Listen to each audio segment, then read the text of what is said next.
Comment peut-on, quand on prétend être ma fan, m'envoyer quelque chose pour me détruire? Se demande Zanzi en fixant ses lèvres abîmées dans le miroir. Avant les contrats de beauté, les partenariats avec les grandes marques, les voyages à l'international, il n'y avait que Zanzi. Sans filtre, sans maquillage sophistiqué, sans manager. Juste une jeune fille avec un téléphone à l'écran fissuré qui filmait ses tutoriels maquillage à la lumière du jour dans sa petite chambre d'internat. Et pourtant, elle brillait déjà. Aujourd'hui, Zanzi est l'une des influenceuses les plus admirées du continent. Plus de 3,5 millions d'abonnés sur toutes les plateformes, son nom est constamment dans les tendances, pas pour des drames, mais pour son authenticité. Dans un monde en ligne rempli de bruit et de faux-semblants, Zanzi reste chaleureuse, vraie, profondément ancrée dans son parcours. Elle ne prend pas n'importe quel contrat. Elle a du goût, des limites. Les marques font la queue dans l'espoir d'avoir son visage sur leur campagne ou sa voix dans leurs vidéos. Maisons de maquillage, marques de cheveux, entreprises de soins de la peau, lignes de vêtements, même des applications de bien-être, tout le monde veut Zanzi. Ce qui la rend rare, ce ne sont pas ses chiffres. C'est son cœur. Elle ne demande pas des honoraires exorbitants. Elle travaille avec de petites entreprises, avec des créateurs qui galèrent. Parfois, elle partage même leur travail gratuitement. C'est le genre d'influenceuse capable de porter la robe d'occasion d'une inconnue, de la taguer, et le lendemain matin, cette fille est en rupture de stock. Zanzi a changé ma vie, c'est la phrase qu'on lit souvent dans les commentaires. Mais elle ne s'en vante jamais, elle ne se comporte jamais comme une célébrité. Même dans des lieux luxueux, elle reste simple. Toujours à faire des blagues, toujours à dire « moi aussi, je suis encore en train d'apprendre ». La philanthropie, c'est sa seconde peau. Elle organise des cours gratuits de marketing digital pour les femmes, paie les frais de scolarité de certains fans, s'associe à des ONG pour distribuer des serviettes hygiéniques et des produits de soins aux adolescentes. Zanzi donne sans bruit, sans caméra. Sa joie, c'est l'impact. Et pourtant, ça n'a pas toujours été facile. Elle a connu la galère, la vraie, celle qui vous mord, qui vous humilie. Mais sa réussite n'est pas un coup de chance. Elle est gagnée à la sueur de son front. Elle est devenue un symbole d'espoir. Puis un matin, Zanzi n'est pas en mode glamour. Elle est pieds nus dans son appartement, traînant les pieds sur le carrelage froid, vêtue d'un grand t-shirt en cora, le bonnet qui glisse sur la tête, un zobo à la main. Son téléphone vibre sans arrêt, les rappels des marques, les validations de notes vocales, les tags à repartager, les mises à jour de sa manager. Son planning de la journée est chargé, 2 réels sponsorisés, une revue de produits, et un petit passage en live Instagram avec une marque de mode au Royaume-Uni. Au moment où elle s'apprête à s'asseoir pour répondre à ses mails, l'interphone sonne.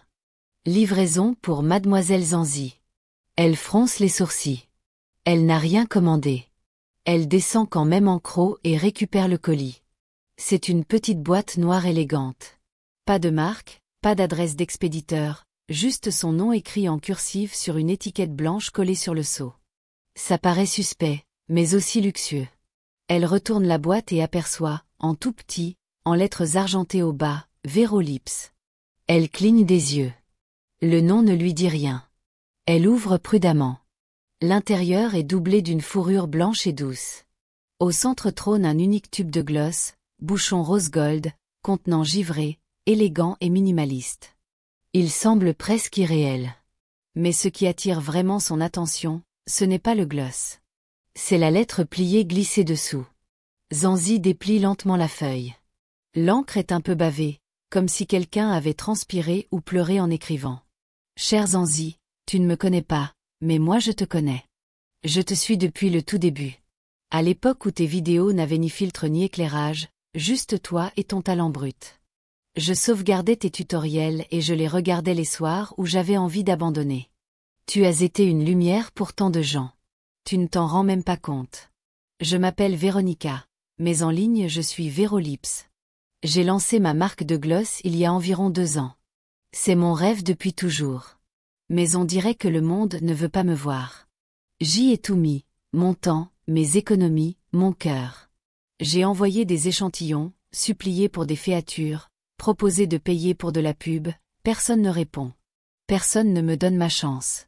Je sais que tu as tes propres critères, et je sais que des marques de gloss te contactent tout le temps. Je ne te demande pas une campagne complète. Je ne te demande pas d'argent. J'ai juste besoin que tu l'essaies. Même 10 secondes. Juste une story. Dis mon nom. Tag-moi. N'importe quoi. Je sais que tu es occupé. Je sais que c'est beaucoup demandé, mais s'il te plaît, en-y. Tu as aidé tant de gens à émerger. Peut-être, juste peut-être, que je pourrais être l'une d'eux aussi. Avec amour, une fan désespérée, Vero Lips. Zanzi reste immobile. Quelque chose se serre dans sa poitrine. Elle ne connaît pas cette fille, mais elle comprend trop bien ce désespoir.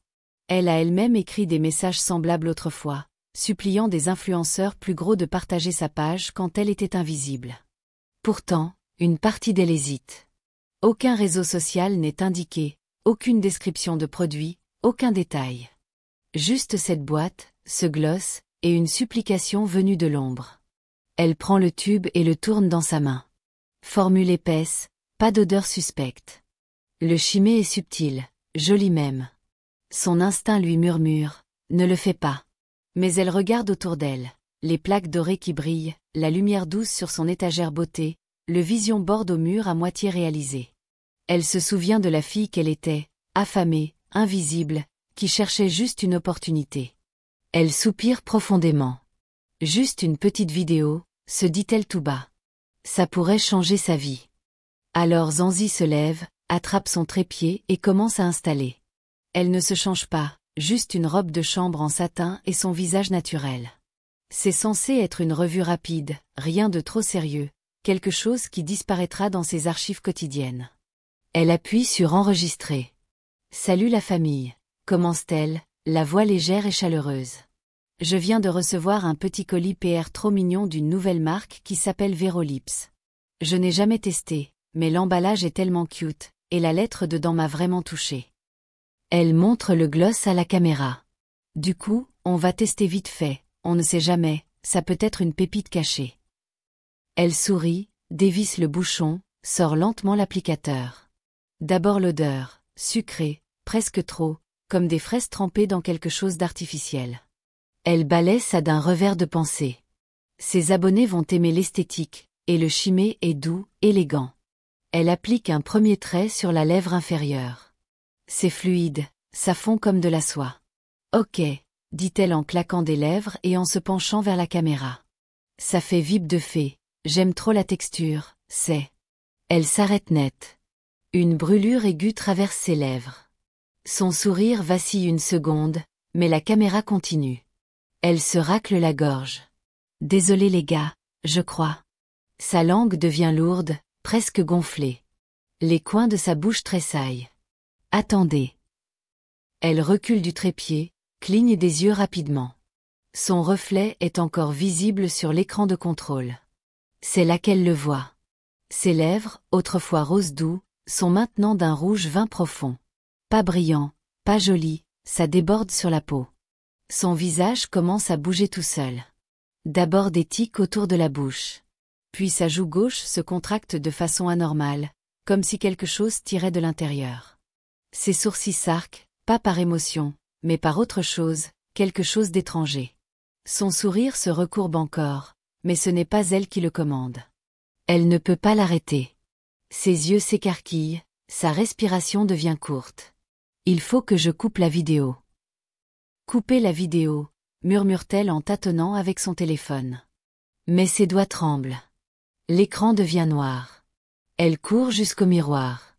Ce qui la regarde n'est pas juste une version déformée de Zanzi. C'est une performance. Son visage affiche un sourire sculpté, figé. Ses lèvres ne sont plus les siennes, et ses yeux sont plus sombres. Pas rouges, pas injectés de sang, juste sombres, voilés, comme si de la fumée avait envahi le blanc. Zanzi recule face au miroir, une main tremblante sur la bouche.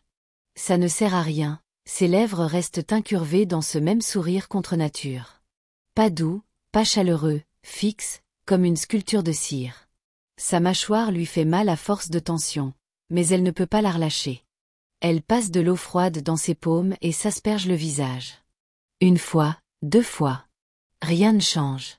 Elle attrape une lingette démaquillante et frotte fort ses lèvres. Toujours rien. La peau ne bouge même pas. Le gloss ne s'efface pas. On dirait qu'il a fusionné avec elle. Son téléphone vibre derrière elle. 1 minute s'est écoulée.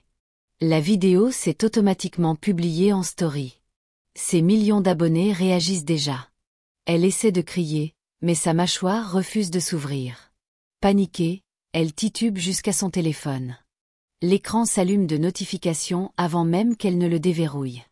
Des DM qui affluent. Ce filtre est trop flippant. C'est une collab avec une marque d'horreur. Attends, c'est réel. Zanzi, ton sourire fait bizarre.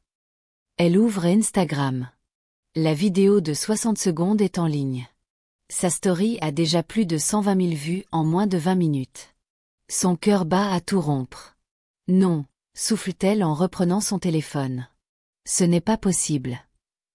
Mais ses abonnés continuent de regarder, de rire, de commenter, de taguer. Pour eux, c'est du contenu. Pour Zanzi, elle se bat pour sa vie. Qu'est-ce que c'est que ça? Murmure-t-elle. Elle vérifie rapidement les paramètres de publication automatique. Ils sont désactivés. Elle valide toujours avant de poster. Ce n'est pas juste bizarre, c'est impossible. Elle essaie de supprimer la story. Instagram plante. Elle relance l'application, réessaie. L'appli se ferme toute seule. Zanzi lâche le téléphone comme s'il brûlait. Ses mains tremblent maintenant. Elle recule, la poitrine qui se soulève vite, les poumons qui peinent à aspirer l'air. Quelques instants plus tard, elle ne sait plus comment elle s'est retrouvée accroupie par terre dans la salle de bain. Mais c'est là qu'elle est. Genoux contre le carrelage froid, le cœur qui cogne si fort qu'elle l'entend dans ses oreilles. Elle a tout essayé, eau, savon, démaquillant, même une brosse à dents. Mais le gloss ne part pas. Son sourire ne bouge pas. Et c'est ça qui lui fait le plus peur. Pas la couleur de ses lèvres, pas le brouillard dans ses yeux dans le miroir, mais le fait qu'elle ne contrôle plus son propre visage. Elle touche encore ses lèvres, toujours souriante. Sa bouche lui fait mal comme si elle avait gardé ce rictus forcé pendant des heures, alors que ça fait à peine 30 minutes, peut-être moins. Elle n'a même pas fini la vidéo. Elle a paniqué à mi-chemin et l'a coupée. C'est ça qui la ronge, elle ne l'a pas postée. Alors comment est-ce que c'est en ligne? Elle se relève, s'essuie le visage du dos de la main et retourne lentement dans sa chambre. À peine elle reprend son téléphone qu'il vibre encore, sans arrêt. Anzi, j'adore cette idée de gloss effrayant. OMG, où je peux acheter ce filtre? Elle marche encore dans la pièce quand son regard tombe sur le bureau où elle avait posé le gloss. Il a disparu. À la place, bien pliée comme si on ne l'avait jamais ouverte, la lettre. Seulement cette fois, le papier paraît plus ancien, plus sombre. Elle s'approche lentement du bureau et reprend la lettre, la même qui disait Vérolips à l'ouverture. Maintenant il y a simplement écrit Vera. Ce n'est pas un tour de magie. Ce n'est pas un film. C'est la vraie vie. Et quelqu'un lui a envoyé quelque chose en sachant très bien que ça arriverait jusqu'à son bureau, qu'elle l'ouvrirait, qu'elle aurait pitié et qu'elle le posterait.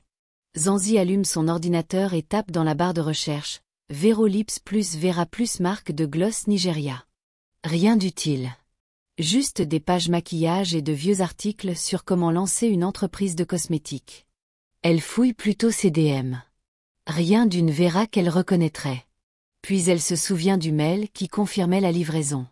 Il ne venait pas d'un compte de marque. C'était un Gmail banal. Elle ouvre sa boîte mail. Le voilà, farolipic@gmail.com. Un seul message, envoyé 4 jours plus tôt. Salut Zanzi. Je sais que c'est inhabituel, mais je t'ai envoyé un petit colis. N'aie pas peur. C'est sans danger. Je veux juste que tu l'essaies. Je ne te demande pas une collab payée. Je n'ai pas besoin de grand-chose. Juste que tu l'essaies. Peut-être que tu me tagues. Peut-être juste que tu dises le nom. C'est tout. Je ne veux pas la gloire. Je veux juste sentir que j'existe. Vera. Elle n'avait pas vu ce mail. Il avait dû passer entre les filtres, et le colis était arrivé si vite qu'elle avait supposé que son équipe l'avait validé. Elle clique sur le profil de l'expéditrice. Pas de LinkedIn, pas de liens sociaux, pas de page Instagram jointe. C'est là que Zanzi comprend que Vera n'est pas n'importe quelle expéditrice. C'est une fan silencieuse, du genre qui regarde chaque vidéo, like chaque post, commente probablement, envoie des messages, peut-être même venu à un meet et greet une seule fois, brièvement, mais Zanzi ne s'en souviendrait pas. Zanzi ferme l'ordinateur et reste là, à fixer le vide. Pendant ce temps, Mara, la manager de Zanzi, est en Jamaïque pour un déplacement pro de 2 jours quand elle reçoit la notification du nouveau poste de Zanzi. D'abord elle pense à une campagne programmée, jusqu'à ce qu'elle voie la vidéo. Choquée, elle attrape son second téléphone pour lui écrire, et découvre déjà un message de Zanzi qui l'attend, envoyé 10 minutes plus tôt. Quelque chose ne va pas. J'ai utilisé un gloss qu'une fan m'a envoyé et maintenant je ne peux plus bouger mon visage correctement. Je n'ai pas posté la vidéo, Mara. Elle s'est upload toute seule. J'ai peur. Le sang de Mara se glace. Elle répond aussitôt. Comment ça tu ne l'as pas posté? Tu es où? Ça va? Tu as essayé de l'enlever? Pas de réponse. Elle fixe l'écran, espérant voir les petits points de saisie. Rien. Elle appelle. 1 fois, 2 fois. Répondeur. Tout le bruit du café s'éteint, la lumière du soleil, le tintement des couverts, l'odeur du pain chaud, tout disparaît sous le poids dans sa poitrine. Elle se lève d'un bond, manque de renverser son jus d'orange intact. Elle attrape son sac, son billet d'avion, son téléphone, tout en même temps, et se précipite à la réception de l'hôtel. Il faut que je parte tout de suite. Réservez-moi le prochain vol pour Lagos. La femme derrière le comptoir cligne des yeux. Madame, tout va bien. Mara ne répond pas tout de suite. Son téléphone encore à la main, écran allumé sur le dernier message de Zanzi. Elle déglutit et dit, ma cliente a des ennuis. Je crois qu'elle est seule. Puis elle se penche, plus calme mais deadly serious. Mettez-moi sur le prochain vol ce soir, peu importe le prix. Cette nuit-là, Anzi ne dort pas. Elle reste allongée, fixe le plafond, le cœur qui cogne, les yeux grands ouverts, les pensées qui tournent en boucle. À chaque fois qu'elle ferme les yeux, elle voit son propre visage déformé, souriant. Elle essaie la musique, la respiration profonde. Rien n'y fait. Le silence semble vivant.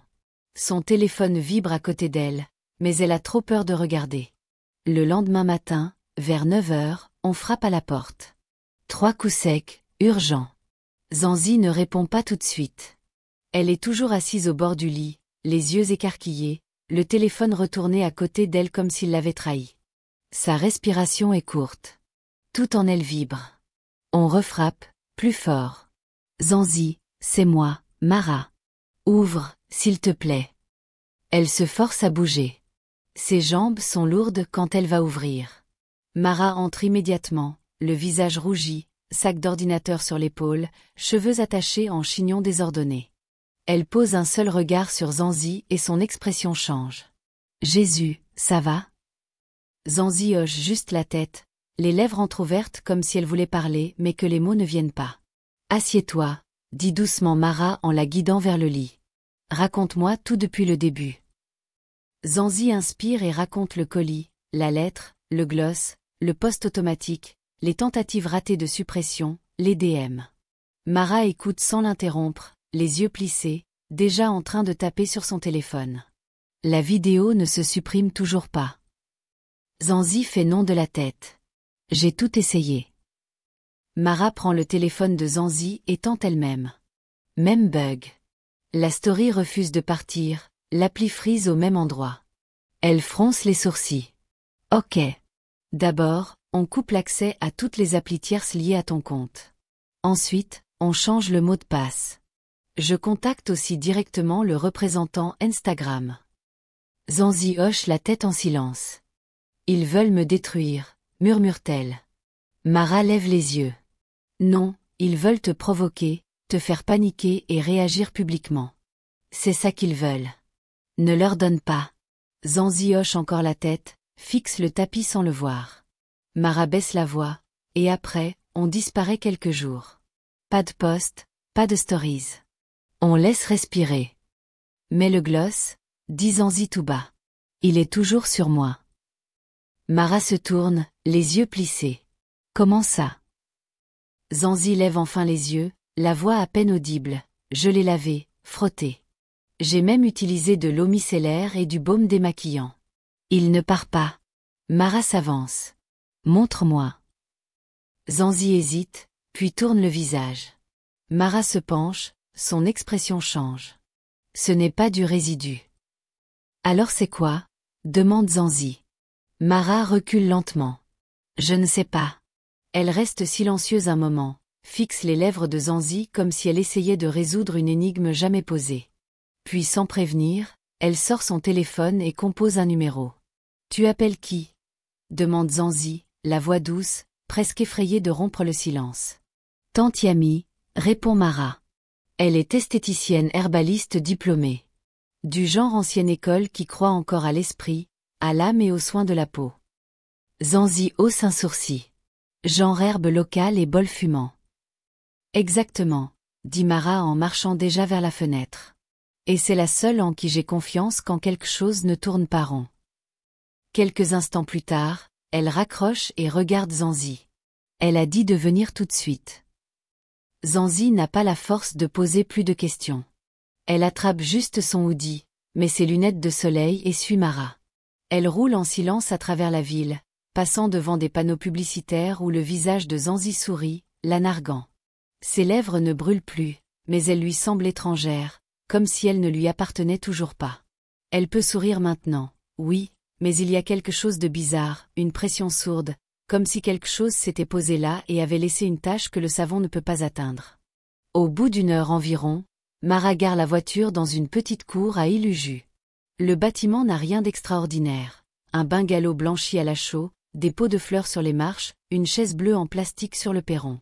Pas d'enseigne, pas d'accueil, juste une légère odeur d'hibiscus, d'huile chaude et de quelque chose de plus ancien, d'amer. Elle frappe une fois.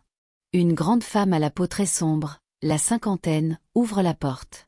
Elle porte un simple boubou blanc, pas de maquillage, et une expression calme qui ne scie pas, même en voyant Zanzi. Tante Yami, dit Mara en inclinant la tête. Merci. Entrez, répond simplement la femme d'une voix profonde, presque trop calme. Elle pénètre dans le salon, qui ressemble plus à un espace de guérison qu'à un vrai salon. Des étagères en bois remplies de bocaux en verre, des feuilles qui sèchent près de la fenêtre, des bâtons d'encens à moitié consumés dans des coupelles. Assieds-toi, dit tante Yami à Zanzi en désignant un petit tabouret bas. Mara commence à expliquer. Quelqu'un lui a envoyé un gloss sans qu'elle le demande. Après l'avoir mis, les choses ont changé. Son sourire s'est figé. Son visage. Je n'ai pas besoin de l'histoire, coupe doucement tante Yami en s'agenouillant devant Zanzi. Je le vois. Zanzi cligne des yeux. Vous voyez quoi? Tu as invité quelque chose à entrer, mais l'intention était déjà dans le colis. Tu l'as ouvert avec de la compassion. Ça a suffi. Elle sort un bol en céramique, le remplit d'eau chaude, écrase quelques herbes séchées dedans, puis ajoute un liquide d'une bouteille sombre. Le mélange devient doré pâle. Ça sent la chaleur, le piment, quelque chose de sacré. Ouvre légèrement la bouche, dit-elle. Zanzi obéit. Tante Yami prend un linge blanc propre, le trempe dans le mélange et la pose doucement sur les lèvres de Zanzi. La chaleur n'est pas douloureuse, mais intense, comme si elle descendait sous la peau et décollait quelque chose. Zanzi sursaute un peu. Ça se soulève, dit tante Yami. Reste calme. Elle essuie 3 fois, lentement, avec des gestes rythmés, en marmonnant tout bas une petite incantation. Puis elle s'arrête, se recule, le visage indéchiffrable. Va te rincer à l'eau froide. Si ton sourire revient naturellement, c'est fini. Zanzi se lève, court jusqu'au petit lavabo de la salle de bain et se penche. Dès que l'eau touche ses lèvres, elle le sent. La pression a disparu. Elle se regarde dans le miroir, le cœur battant. Son visage est redevenu le sien. Plus de tension, plus de tics, plus de faux sourires, juste elle, épuisée, au naturel, les larmes aux yeux. Elle revient dans le salon et hoche la tête. Il est parti. Tante Yami est déjà en train de ranger ses affaires. Quoi que tu fasses ensuite, dit-elle sans lever les yeux, ne réponds pas avec de la colère. Trouve qui a envoyé ça, mais ne te venge pas. Ce genre d'obsession n'est pas toujours de la vengeance. Parfois c'est juste le besoin d'être reconnu. Zanzi et Mara repartent en silence. Elle reste une longue minute dans la voiture sans parler. Zanzi regarde par la fenêtre, sans rien voir vraiment. Son corps est calme, mais son esprit tourne à 100 à l'heure. Le gloss est parti, mais le poids reste. On dirait que quelque chose s'est glissé sous sa peau et y a laissé des empreintes. Mara ouvre son ordinateur portable sans un mot. Elle n'attend pas la permission. On ne va pas laisser passer ça, dit-elle doucement. On va la trouver. Zanzi hoche à peine la tête. Mara récupère le mail précédent, farolippic@gmail.com. Elle passe en mode bacan et examine les métadonnées. Pas de liens sociaux, pas de signature, juste le message et un Gmail. Puis elle zoome sur l'entête. Attends, il y a une adresse IP visible. Elle ne l'a pas masquée. Zanzi tourne légèrement la tête, les yeux plissés. Qu'est-ce que ça dit? Mara copie l'IP et la colle dans son outil de traçage. La gosse, pas masquée. Elle a envoyé ça depuis quelque part à Surulré. Pourquoi elle a rendu ça aussi facile? Demande Zanzi. Mara ne lève pas les yeux. Parce qu'elle ne pensait pas qu'on la traquerait. Elle pensait que tu ne chercherais jamais. Elle continue, passe le mail dans des listes de contacts PR d'influenceurs, des registres d'événements, même des annuaires de cours beauté. Rien. Elle est maligne, marmonne Mara. Mais pas assez prudente. Zanzi appuie sa tête contre la vitre. C'est probablement l'un des innombrables visages que j'ai vus dans la foule. Elle a dit qu'elle me suivait depuis des années, qu'elle regardait tout. Mara s'arrête. Alors on retourne dans les foules. Elle ouvre la galerie photo de Zanzi et commence à faire défiler les albums d'événements. Zanzi se penche. Ensemble elles scrutent chaque photo, meet et greets, panel, atelier maquillage, conférence. Puis Zanzi se fige. Son doigt tape lentement l'écran. C'est elle.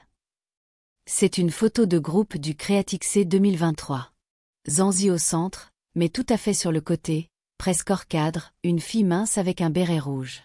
Pas d'étiquette avec son nom, pas de sourire, mais c'est elle, sans aucun doute. Zoom, dit Zanzi. Mara zoom. L'image est granuleuse, mais la forme du visage correspond. Nez identiques, yeux identiques. Elle était déjà venue tout près. Mara glisse l'image recadrée dans un outil de reconnaissance faciale inversée. Ça mouline un instant, puis un seul résultat. Un compte Instagram désactivé, @varijournal. Page morte, dit Mara. Pas de post, pas de photo de profil. Toujours utile, murmure Zanzi. Mara passe l'ancien pseudo dans un outil d'indexation de créateurs. Insolite. Le compte avait été lié à un mail utilisé pour s'inscrire à un cours de photographie de produits en 2022. Email, oluavara96@gmail.com. Elle passe ce mail dans un registre et bingo. Oluavara Johnson, maquilleuse freelance, 27 ans, Ikorodu. Aucun nom de marque connue, juste un historique de lancement de produits ratés et quelques commentaires d'encouragement sous les toutes premières vidéos de Zanzi. Zanzi se recule dans son siège, fixe le nom sur l'écran. Oluavara Johnson. Ça ne lui dit rien, mais quelque chose lui tord l'estomac. Le silence dans la voiture pèse comme du plomb. Elle se tourne lentement vers Mara. Comment tu as trouvé tout ça? Genre, juste à partir d'un mail? Mara ferme doucement l'ordinateur, puis s'adosse, étirant ses doigts. Ce n'est pas de la magie. Ce sont juste des empreintes digitales. Les gens en laissent partout, ils ne s'en rendent simplement pas compte. Zanzi hausse un sourcil. Ok, explique-moi étape par étape. Mara hoche la tête, ajuste ses lunettes comme une prof qu'on vient de défier. D'abord, on avait le mail qu'elle a utilisé pour te contacter. Gmail cache normalement les IP, mais certains utilisent des applis tierces ou de vieux clients mail qui ne nettoient pas ces infos. Elle a envoyé ça depuis son téléphone, et elle n'a pas masqué sa localisation. L'entête du mail a révélé l'IP, qui plaçait l'envoi à Surulré. Ensuite, j'ai passé ce mail dans d'anciennes bases de données de créateurs et d'influenceurs. Rien dans les listes PR, mais devine quoi? Elle avait utilisé la même adresse pour s'inscrire à un cours de photo beauté en 2022. Ça m'a donné son nom complet et sa ville, Oluavara Johnson, Ikorodu. Une fois le nom en main, j'ai cherché les pseudos Instagram possibles. L'un d'eux, Varijournal, était mort, mais avant suppression il avait commenté sous un post d'événement tagué, et c'est là qu'on a trouvé la photo avec le béret rouge. Zanzi reste bouche bée. Donc ce n'est pas la photo qui nous a menés à elle. Non, dit Mara. La photo a juste confirmé. La vraie erreur, c'est son mail. C'est le fil qu'elle n'a jamais coupé. Zanzi expire longuement. Elle pensait vraiment que je ne chercherais pas. Elle pensait que tu n'aurais jamais besoin de chercher, répond Mara. Elle pensait pouvoir voler ta lumière anonymement et que tu passerais à autre chose. Mais sur Internet, si tu as touché quelque chose, tu y as laissé des empreintes. Toujours. Long silence. Le bruit de la circulation dehors remplit le vide. Puis Zanzi murmure, allons la trouver. Cette fois, elle n'a plus peur. Elle est prête. Le trajet jusqu'à Ikorodu est différent. Pas très long en soi, mais pour Zanzi chaque virage, chaque chaos semble un compte à rebours, comme si elle avançait vers quelque chose que son esprit avait déjà reconnu mais que sa tête rattrapait à peine. Elle ne parle presque pas. Mara non plus. Plus rien à dire. Elles ont un nom, un visage, une adresse. Le reste les attend. Quand elles arrivent, Mara se gare un peu plus loin. Elle décide que Zanzi ira seule. Ce n'est pas pour le drame. Ce n'est même pas pour le pouvoir. C'est pour clore le chapitre. Zanzi remonte sa capuche, inspire profondément et sort de la voiture. Elle s'approche lentement du petit immeuble. Des vêtements sèchent sur une corde, jupe modeste, eau simple, un petit tapis rose sur le pas de la porte avec « Que Dieu bénisse cette maison » écrit en paillettes qui s'écaillent. Elle frappe une fois, puis deux. Pas de réponse. Elle attend, les nerfs de plus en plus tendus. Alors qu'elle va repartir, la porte s'entr'ouvre. La fille qui ouvre est pieds nus, menus, peau mate, cheveux en cornes resserrés. Ses yeux s'écarquillent en voyant Zanzi, comme si elle voyait un fantôme, mais elle ne ferme pas la porte. Elle ne parle pas non plus. Zanzi parle la première. Vera. La fille hoche lentement la tête, lèvres pincées. Elle paraît plus petite que sur la photo de groupe, plus maigre, comme si le temps et le silence l'avaient réduite à l'os et à l'attente. Je ne suis pas venue pour me battre, dit Zanzi, la voix calme mais lourde. J'ai juste besoin de comprendre. Pourquoi? La voix de Vera est un murmure quand elle sort enfin. Je ne voulais pas te faire de mal. Je voulais juste être entendue. Zanzi la regarde longuement, profondément. Tu ne pensais pas qu'un message, un DM, un autre mail aurait suffi? Je les ai tous envoyés, répond Vera doucement. Tu n'as jamais répondu. Tu ne m'as jamais vu. J'ai essayé d'être polie. Ensuite j'ai essayé d'être bruyante. Toujours rien. Zanzi fait un pas de plus. Alors tu m'as envoyé ce gloss. Je l'ai fait moi-même, dit Vera. Il n'était pas empoisonné. Il était juste, imprégné d'émotion, de tout ce que je ressentais. Ce n'était pas de la sorcellerie. C'était de la concentration. C'était du désespoir. Zanzi reste silencieuse. Je te regardais, continue Vera. Chaque semaine, chaque poste. Je croyais en toi. Tu m'as fait croire que moi aussi je pouvais y arriver. Mais personne ne voit les filles comme moi. Pas tant qu'on ne crie pas. Alors j'ai crié. La gorge de Zanzi se serre. Tu as fait uploader la vidéo toute seule. Vera détourne le regard. Je n'ai pas touché à ton compte. J'ai juste utilisé un petit script qui déclenchait ton dernier brouillon de story. Il ne fallait qu'un seul tape de validation. Tu l'as donné. Ça a suffi. Zanzi expire. Elle voudrait être en colère. Elle voudrait se sentir violée. Mais elle se sent juste épuisée. Tu aurais pu me détruire. Je ne le voulais pas, dit doucement Vera. Je voulais juste que tu dises mon nom. Les deux jeunes femmes restent là, dans ce petit couloir d'Ikorodu, entourées de silence et du chant lointain d'une chorale qui s'élève de l'église voisine. Zanzi finit par hocher la tête. Ok. Maintenant je l'ai dit. Elle tourne les talons. Vera l'appelle. Tu vas supprimer le poste. Zanzi s'arrête, jette un regard par-dessus son épaule. C'est toi qui l'as fait. Tu voulais que le monde regarde. Et bien qu'il regarde. Et elle s'en va. Elle ne se retourne pas. Mais à peine 5 pas plus loin, elle entend des pas nus qui courent derrière elle, rapides, désespérés. Zanzi, s'il te plaît. Attends. Zanzi ne s'arrête pas. Vera la rattrape, lui attrape le bras. Ses mains tremblent. S'il te plaît, je ne voulais pas que ça aille aussi loin. Zanzi s'arrête enfin. Se retourne lentement. Ses yeux sont fatigués. Les mots de Vera sortent en cascade. Les gens commencent à parler. Quelqu'un a écrit sur la page de ma sœur. Une autre personne a envoyé une note vocale en disant qu'elle reconnaissait le flacon de gloss. Je ne sais pas comment ils font le lien, mais ils le font. On m'appelle obsédée. On m'appelle sorcière. Tu m'as transformée en scène, dit Zanzi, la voix basse. Sans prévenir. Sans consentement. Vera tombe à genoux sur le bitume. Zanzi, je suis désolée. Je te jure. J'étais juste fatiguée d'être invisible. Je ne voulais pas te blesser. Je voulais juste compter pour quelqu'un. Zanzi la regarde de haut, silencieuse, immobile. Puis elle s'accroupit à son niveau, la voix ferme. Tu voulais qu'on se souvienne de toi, Vera? Tu seras servie. Elle se relève lentement et repart vers la voiture. Cette fois, Vera ne la suit pas. Même la culpabilité a des jambes, mais la honte c'est quand elle n'a plus le droit de marcher.